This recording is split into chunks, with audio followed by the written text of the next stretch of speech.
There's No Such Thing as a Dragon by Jack Kent. Story and pictures by Jack Kent.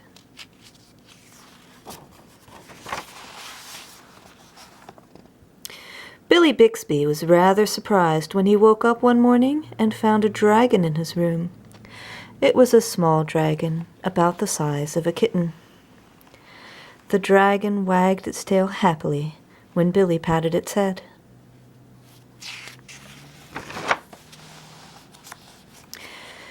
Billy went downstairs to tell his mother. "There's no such thing as a dragon," said Billy's mother, and she said it like she meant it. Billy went back to his room and began to dress. The dragon came close to Billy and wagged its tail, but Billy didn't pat it. If there's no such thing as something, it's silly to pat it on the head. Billy washed his face and hands and went down to breakfast. The dragon went along. It was bigger now, almost the size of a dog.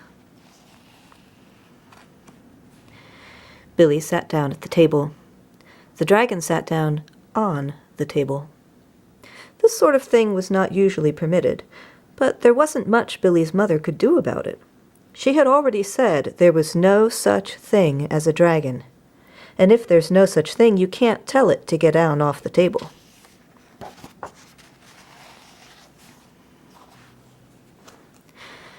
Mother made some pancakes for Billy, but the dragon ate them all.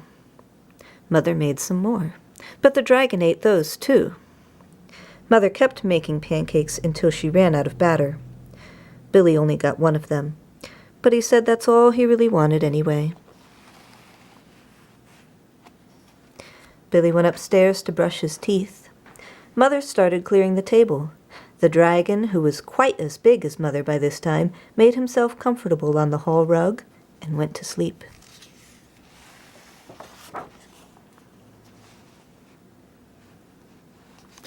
By the time Billy came back downstairs, the dragon had grown so much he filled the hall. Billy had to go around by way of the living room to get to where his mother was. "I didn't know dragons grew so fast," said Billy. "There's no such thing as a dragon," said Mother firmly. Cleaning the downstairs took Mother all morning, what with the dragon in the way, and having to climb in and out of windows to get from room to room.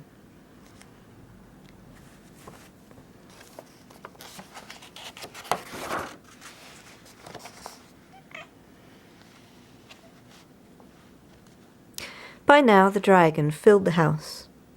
Its head hung out the front door, its tail hung out the back door, and there wasn't a room in the house that didn't have some part of the dragon in it.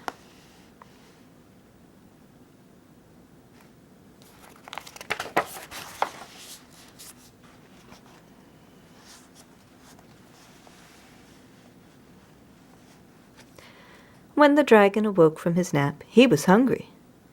A bakery truck went by.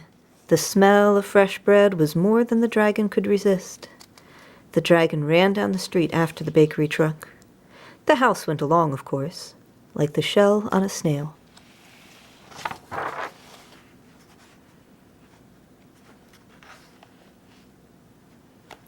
The mailman was just coming up the path with some mail for the Bixbys when their house rushed past him and headed down the street. He chased the Bixbys' house for a few blocks, but he couldn't catch it.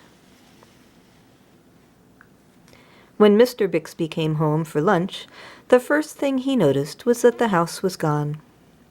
Luckily, one of the neighbors was able to tell him which way it went.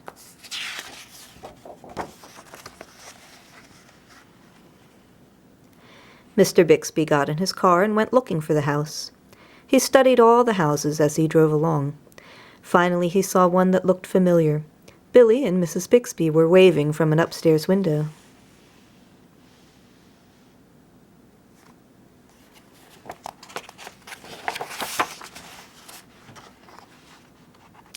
Mr. Bixby climbed over the dragon's head, onto the porch roof, and through the upstairs window.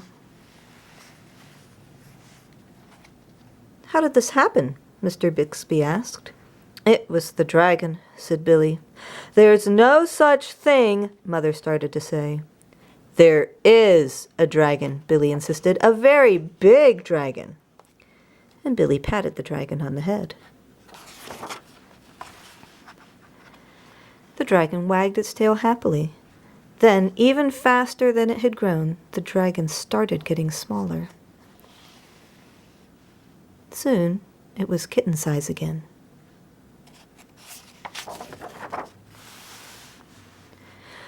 I don't mind dragons this size, said Mother. Why did it have to grow so big? I'm not sure, said Billy, but I think it just wanted to be noticed.